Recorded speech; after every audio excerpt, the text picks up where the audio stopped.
कबड्डी असो, क्रिकेट असो, राजकीय सत्ता असो की गोकुळाने भरलेले एखादं घर असो, या प्रत्येकामध्ये एकमेकांप्रती जर बॉन्डिंग असेल तर कितीही व कसलंही संकट आलं तरी टीम डगमगत नाही. धीराने ते प्रत्येक समस्येला तोंड देतात. थोडक्यात संघभावना ही प्रत्येक समूहात असणं अत्यंत गरजेचं आहे. या संघभावनेच्याच म्हणजेच टीम बॉन्डिंगच्या चिंधड्या जर लगेचच उडू लागल्या तर काय होतं याची प्रचिती व अनुभव सध्या पिंपरी महापालिकेत सत्ता असलेल्या भाजपकडे पाहून शहरातील 30 लाख जनता घेत आहे.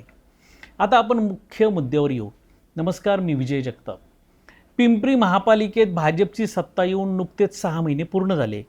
6 फेब्रुवारी 2026 या दिवशी शहराच्या दृष्टीने सर्वोच्च म्हटल्या जाणाऱ्या महापौरपदी रवी लांडगे यांची बिनविरोध निवड होऊन शहरातील सत्तेच्या राज्यकारभाराला खऱ्या अर्थाने या दिवसापासून सुरुवात झाली. 60 कोटी रुपयांच्या ठेकेदारांच्या बिलांच्या संदर्भात उपसूचनेचा झालेला घोटाळा, मुसळधार पावसाने शहरात आलेला महापूर, मुशी कचरा डेपो दुर्घटना व त्यामध्ये बळी गेलेले 9 जण, या 3 मोठ्या घटना मागील 6 महिन्यात शहरात घडल्या. बाकी शहरातील खड्डे, अनधिकृत बांधकामे, टपऱ्यांमुळे आलेला बकालपणा, मोकाट कुत्र्यांचा सुळसुळाट, दिवसाड पाण्यामुळे रोज शहराच्या कुठल्या ना कुठल्या कोपऱ्यात सातत्याने होणारी बोंब, कचऱ्याचे जागोजागी आढळणारे ढीग, शहरातील ट्रॅफिक समस्या, पार्किंग समस्या, वाहतुकीची होणारी कोंडी, या सगळ्या समस्या जैसे थे असल्याचं आजही चित्र आहे. आता आमचा असा दावा नाही की हे सगळं भाजपच्या सत्तेच्या काळातच सुरू झालं किंवा 6 महिन्यातच या सगळ्या समस्या पुढे आल्या. मुळात भाजप काय किंवा अन्य कुठलाही पक्ष या कुणाकडेही जादूची कांडी नाही की एका क्षणात सगळे प्रॉब्लेम सुटतील. परंतु सत्ता राबवत असताना आपण या शहरातील जनतेला उत्तरदायित्व देण्यासाठी बांधील आहोत, ही भावना सत्ताधाऱ्यांमध्ये अजून कशी आली नाही हा मुख्य प्रश्न आहे.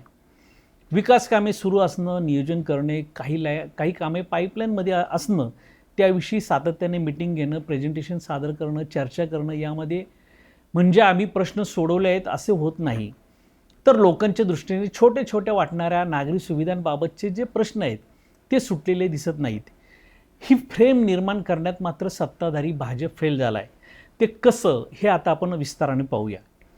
ठेकेदारांना आज ना उद्या बिले मिळालीच असती, परंतु त्यासाठी बोगस उपसूचना जोडणे व एका रात्रीत धडाधड 60 कोटी 18 लाखांची बिलं काढणं, त्यासाठी चुकीचा मार्ग अवलंबणं ही गंभीर चूकच होती. वास्तविक मागील 6 महिन्यांपासूनच्या सत्ता काळातील चुकीच्या कामांना खरी सुरुवात इथूनच झाली. शहरात पावसाने थैमान घातलं, महापूर आला, नागरिकांचे प्रचंड हाल झाले, पुराचं पाणी थेट लोकांच्या घरात घुसलं.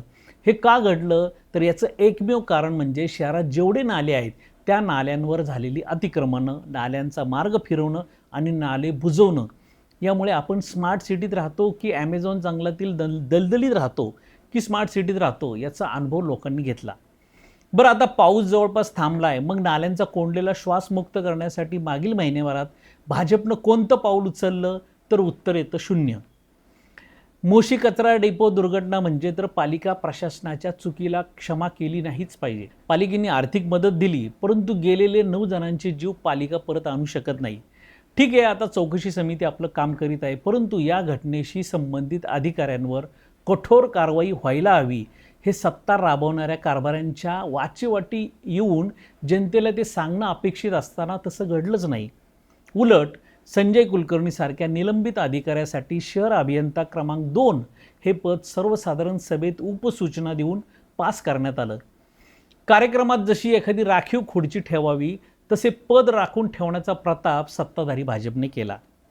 कुटील कारवाया करणं, हाताने कुटाणा वाढवून ठेवणं हेच मागील 6 महिन्यात घडलं.